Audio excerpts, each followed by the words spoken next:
sinyal.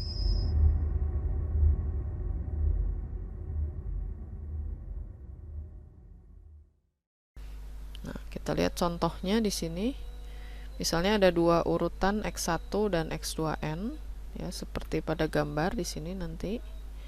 Kemudian kita ingin mencari berapa konvolusi sirkular X1N. Ya, konvolusi sirkularnya itu 4 terhadap X2N.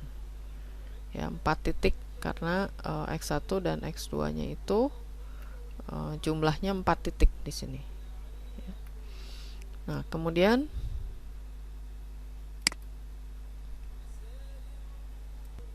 kalau misalnya YN ini ada luaran dari konvolusi tadi, maka YN ini adalah X1N dikonvolusi sirkular sebanyak 4 sampling tadi terhadap X2N. Nah, nilai YN misalnya kalau kita lihat dari gambar di sini, nilai YN ya, itu kita ambil pada saat N-nya 0, 1, 2, 3. Jadi perhatikan kalau konvolusi biasa itu dari 4 cuplikan X1 dan 4 cuplikan X2, nanti hasilnya menjadi 7 nilai konvolusi. Tapi di konvolusi sirkular, X1-nya 4 cuplikan, X2-nya 4 cuplikan, maka hasil YN menjadi 4 cuplikan juga. Itu bedanya ya. Nah, nanti kita lihat di sini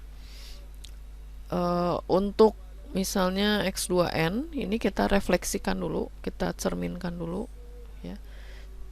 Sehingga urutannya kalau tadinya misalnya di sini 0, 1, 2, 3 maka kita balik dulu menjadi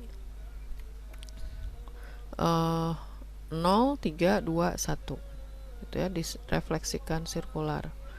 Kemudian kita kalikan dengan X1N. X1N di sini 1, 2, 2, 0 ya.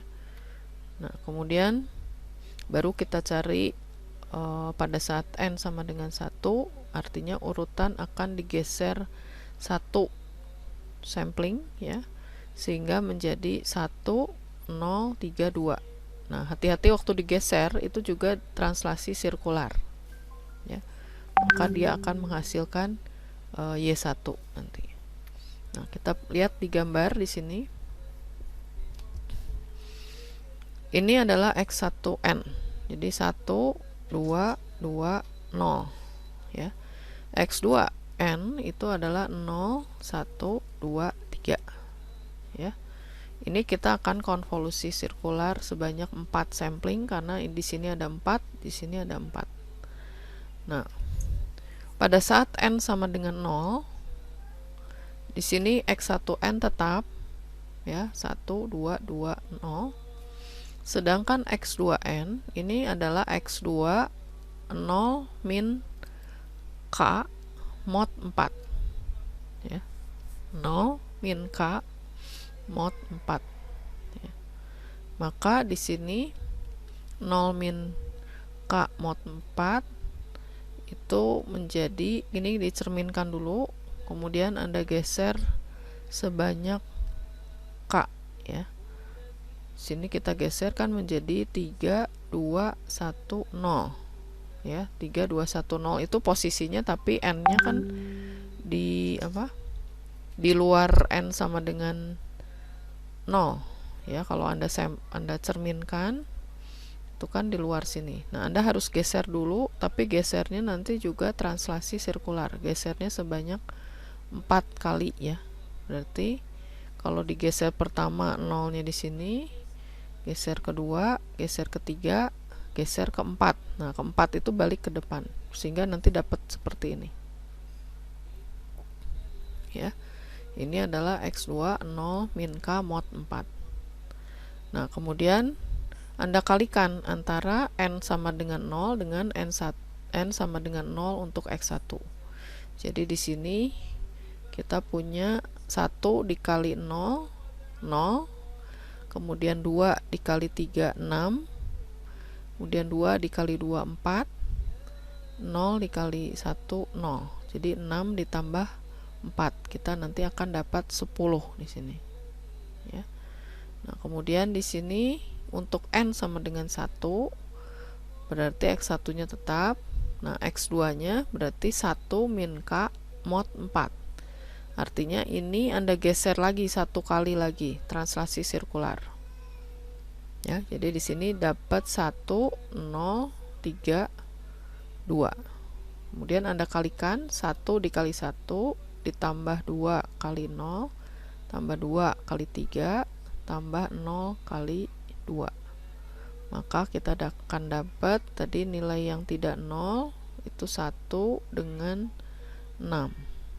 Jadi 7 dapatnya. Ya, jadi pada saat n1 nilainya 7. Nah, untuk n2 Anda geser lagi di sini satu kali lagi, ya. Jadi dapat 2 1 0 3. Anda kalikan, ya.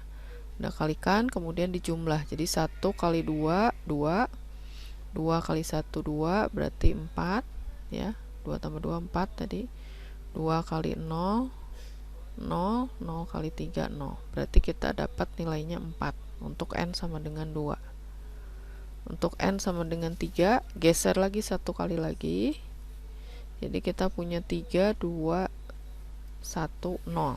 Anda kalikan dengan 1 2 2 1. Jadi dapat nanti 1 kali 1 1, 2 kali 2 4 jadi 5. 2 kali 1 2 jadi 7. 0 kali 0 0. Jadi dapatnya 7 juga di sini.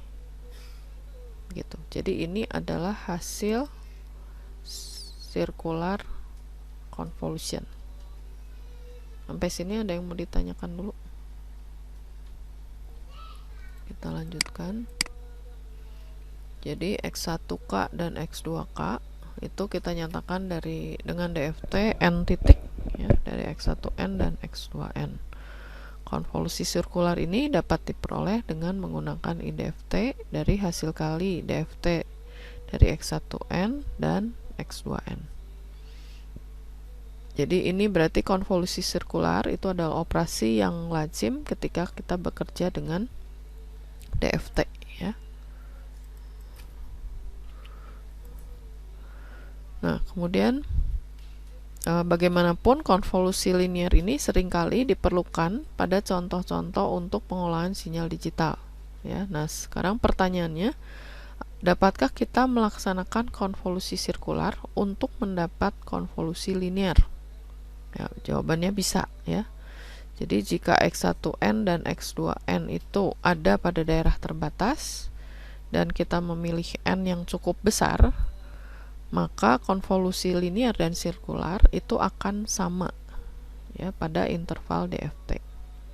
Nah, jika sebuah sinyal terbatas dan yang lain tidak terbatas, kita bisa membentuk operasi menggunakan ukuran terbatas, ya, dengan menggabungkan untuk mendapat jawaban keseluruhannya. Nah, kalau kedua urutannya tidak terbatas, maka tidak ada metode yang bisa kita pakai untuk sinyal ini. Jadi harus terbatas, ya, konvolusi sirkular itu harus terbatas jumlah n-nya. Nah, jadi sekali lagi perbedaan untuk konvolusi linear dan sirkular. Untuk konvolusi linear itu nilainya jumlah konvolusi n1 ditambah n2 dikurangi 1. Kemudian untuk konvolusi sirkular itu jumlahnya adalah n titik, ya. Gitu. Nah, kalau Anda ingin jumlah konvolusi linear dan sirkular sama, maka jumlah n ini harus kita pilih yang cukup besar sehingga sinyalnya tadi itu hasilnya akan sama. Nah, ini contohnya. Jadi kalau di sini misalnya Anda punya x1n, nilai n-nya itu dari 0 sampai n1 min 1, x2n nilainya 0 sampai n2 min 1. Nah, Anda bisa perluas daerahnya dengan menambahkan nilai 0 sehingga jumlah antara cuplikan x1n dengan x2n itu sama, yaitu sebesar n besar min 1. Kalau ini mungkin beda gitu ya, mungkin saja berbeda. Nah, kita samakan dengan menambah nilai 0 sehingga jumlah suplikan di X1N dan X2N sama. Nah, kemudian Anda lakukan perkalian kompleks ya, sehingga waktu kita konvolusi itu hasil konvolusi antara X1 dan X2N ini jumlahnya 0 sampai N-1. Begitu maksud dari tadi ya, pernyataan sebelumnya tadi.